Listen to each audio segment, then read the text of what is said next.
Sa unang pagkakataon mula nang maupo bilang acting chief ng Philippine National Police, pinangunahan ni Police Lieutenant General Jose Melencio C. Nartates Jr. ang isang command conference sa Camp Crame nitong ika-29 ng Agosto kung saan inilatag niya ang mga pangunahing direksyon ng kanyang liderato. Dumalo sa pagpupulong ang mga matataas na opisyal ng PNP kabilang ang command group, directorial staff at mga hepe mula sa National Support Unit at Police Regional Offices. Layunin ng pagtitipon na ihatid ang paunang direktiba at mga inaasahang hakbang ng bagong pamunuan. Sa kanyang talumpati, ipinakilala ni Police Lieutenant General Nartates ang kanyang 7-point agenda na magsisilbing gabay sa pamamalakad ng pambansang pulisya sa mga susunod na buwan. Kabilang sa mga tinutukan niya ang pagpapalakas ng mga operasyon sa ilalim ng Enhanced Managing Police Operations,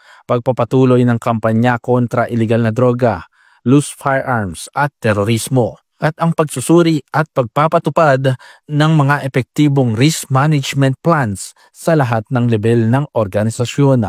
Binanggit rin niya ang kahalagahan ng pagpabantay sa seguridad ng mga kritikal na infrastruktura at lugar na may banta.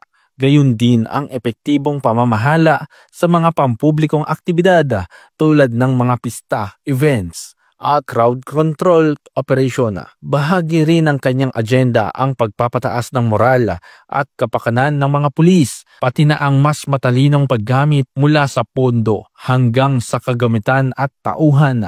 Ayon kay Police Lieutenant General Nartates, isusulong niya ang pamumunong nakatuon sa disiplina, maayos na pamamahala at makataong serbisyo. Anya, mahalaga ang magiging maagap, organisado at makabuluhan ng bawat kilos ng kapulisan upang maipakita sa publiko ang tunay na diwa ng serbisyong para sa bayan. Ang nasabing pagpupulong ang nagsilbing opisyal na panimula ng kanyang liderato at nagpapahiwatig ng panibagong direksyon para sa PNP na umaayon sa layunin ng Administrasyong Bagong Pilipinas, isang pulisya na pinagsisilbihan ang mga mamamayan ng may malasakit, integridad at kahusayan.